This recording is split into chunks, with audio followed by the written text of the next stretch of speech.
Sup, nerds? I'm Tom. I'm Wes. And I'm Aaron. Welcome to Costa Ruana, the island of gold collecting, area control, and deception and awesomeness. This gold is transparent. Was all that dancing do anything for you?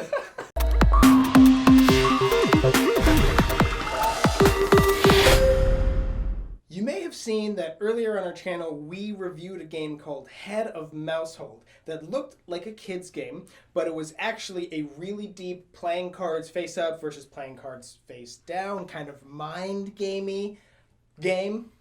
This is surprisingly similar to that. Look at the cartooniness on the box and look at the components. You have little huts, and yet beneath all of that, there is a game here that is played so much more in the trying to psych out the other people at the table than it is in mechanics or whatever.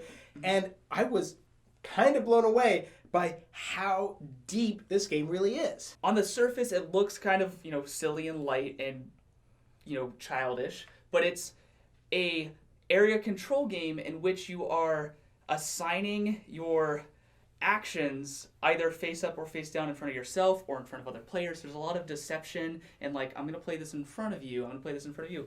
And after all the cards have been played and stuff, whoever is the first player or the shaman will flip one of these tokens over, which, well, we have the tokens, which are promos. You guys should get these if you get the game. But they're cards. If you flip them over to the opposite side, you flip one of them over. You have to flip one of them over. And those two colors will now trigger. So, there's two colors in play. Only one of those is going to trigger, and one of the reverse sides is going to trigger at the end of the round. So there's a lot of okay, I want to play this card here. Hopefully it triggers. And I think that it's not just mind games of this is face down. What do you guys think it's going to be? Do you think it's good? Do you think it's bad? What's he going to flip?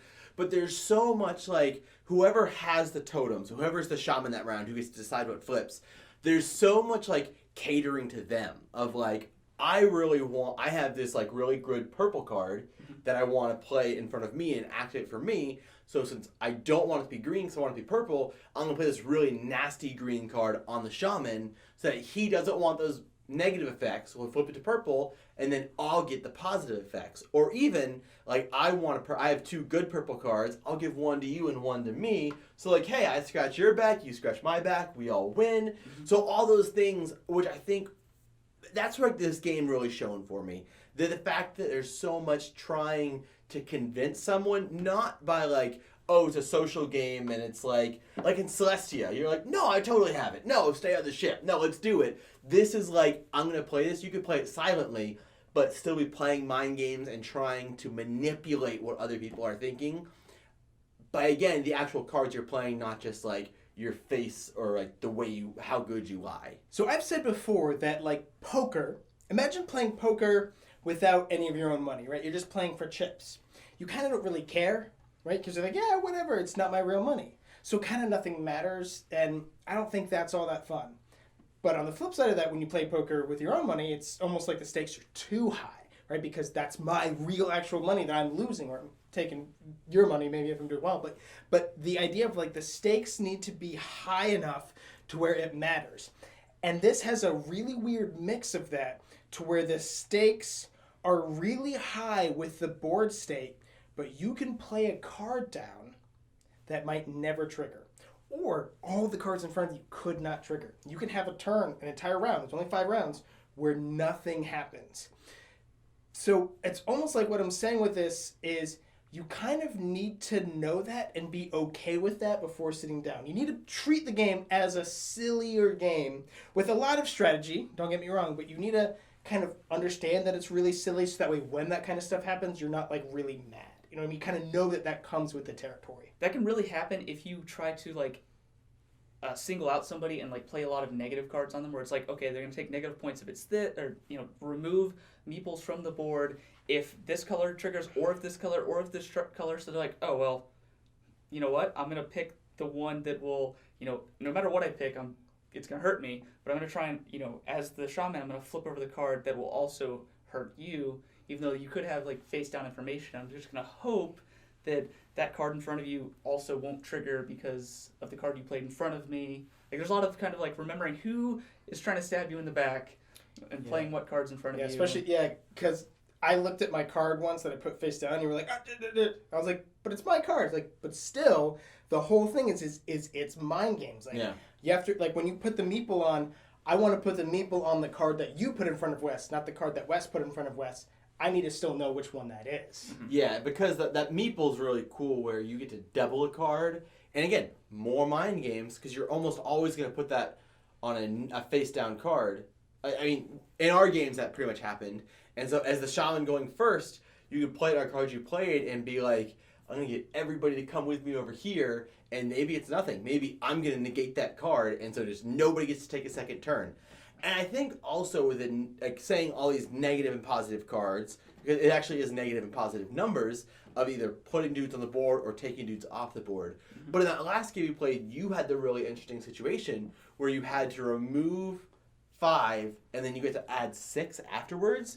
And we were like, oh, well, you really only net 1 dude. Like, that's not even that great. And you're like, no, I get to replace 5 guys on the board, which could be super powerful because, like, we're all vying for this island. And so, like, well, I'm getting nothing over there. And especially because if you tie the next person, so, like, okay, me and you are tied here, so Tom gets it. You're like, well, forget that. I'm just going to remove them all and put them over here where I'll win.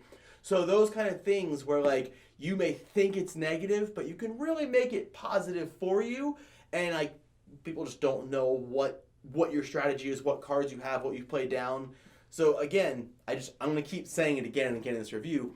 The mind games in this game really make it shine. Let's just kind of touch the point there where this is area control, but if you are both tied, you're both, like, completely bickering and fighting over it. You're like, you have the same amount of power there, so it's like 1v1. We're all just fighting. If, I have 3 and he has 3, and Tom has 1 guy there, we're locked in battle. Tom's just like, I'm going to take the treasure and run. See you guys. And, like, he gets it from having the next most there. So it's a very interesting way to handle ties. Like, ties, nobody gets it. But if there's one guy there that has less power, they're just going to take it and run away because they're not fighting anyone. Especially because it locks out at 7 people on each card. So you can have it like, I put 3, you put 3, and I was like, well, I'm going to put 1, and then nobody can add anything else. I'm guaranteed to get one now because you guys are locked at 3, and you can potentially remove them if you have the right card. Yeah. At that point, the moving dudes is really... Because, like, I didn't realize the first time I played it that the move a dude is move any dude. I thought it was your own. Yeah. But it's not. And that is so powerful because it can mess with things like that. Somebody could be winning and then move it over. Yeah, it's like, that's tight, right? The way that the area control aspect works on the islands is very tight. It's very specific. But the playing cards is very mind gamey. So it's such a weird mesh that I think works, but I'm almost like surprised that it works because I'm sitting there and I'm thinking like, if this doesn't trigger, then I don't get to do this exact thing that I want to do. Because again, I'll play a card, like, and I have to have a plan for that card, right? Because I can't just play a +2. I'll just put 2 guys out there. What if I don't need to put 2 guys out there? What if I need to move 2 dudes or something? But that might not trigger, so I need to have a plan B for what could happen. Oh, mind games are tight. Super easy, barely an inconvenience. The other thing I really like with the moving guys is because of that tie system and the next person gets it, like, you could be completely, like, no one's even paying attention, so I've got 1 dude, Tom's got 2 dudes, me and Aaron both have 1 and Tom has 2. Like, oh, it's locked out. And then I get to move a guy. Instead of moving Tom off, and now we all have 1, I can move one of Aaron's guys there, giving him more power there, but also tying that power, giving me the gem. So, it's cool. There's some minor quality issues with this game. Like, these little huts are cool in theory, but they're a little too thin, and you have to take them apart to fit them back in the box. So you like can't, with the insert, you have to fit. If you made a custom insert, you could put these in there like this. yes, 'Cause they'll they're tall enough. So you remove the insert. You can keep these because you'll probably want to tape them together on the inside so that they stay. Because there's been games where like they pop open and now everybody sees. And it needs to be, the gems need to be hidden information. People could count, over 5 rounds. Like, okay, you got 2 the first round and 3. That's like, the way hidden information works. Yeah. A lot of the times, Don't though. count them. yeah, but exactly. Like once they're in there, I forget. Like I'm too worried about the other mind games. I don't even know how many I have. Yeah. The other component issue is the purple meeples, and purple's my color. Like, that's the most important color in the game. And the TP is purple, and the rulebook is purple, and the meeples came out like a weird reddish brown. Like, it's like Tennessee clay. I don't know what's going on with that. That might be just our version, though. There might be a second printing where they fixed those. So if you're looking at, like, what are you guys talking about? That's the reason. Overall, I did really like Costa Ruana, and I didn't think I was going to. I wouldn't say I disliked it the first time I played it, but I was kind of the first time I played it because I was like, that mesh just didn't work for me. It's really wacky. A card may flip, may not flip, but then what's happening here is so specific of like moving one dude makes a huge difference. So any card triggering is a big deal, but I feel like you have to take it for what it is. It's a lot like, again, Head of Mousehold really closely, but also just in tone, it's a lot like Cosmic Encounter or Wiz War, where you kind of take it at face value. That wackiness is part of it. And once you do that, you kind of have more fun with it. And the mind games is a big part of it. So even like if you don't win, even if you don't do well, you still have fun trying to mess with the other players at the table. And this is one of the few games where I actually think the lower player count is better. I haven't played it at 2, but when we played it just the 3 of us versus when we had like a big group, I thought it was a lot better with just the 3 because there's less variables. I can just be like, I'm going to play this on you because then I think you're going to see that and you're going to want to do this on me kind of thing. So overall, if you like those wacky games and you like mind games, I would recommend this. So I'm with Tom. That first game we played, I honestly, I was putting it away and I'm like, I really don't care for this.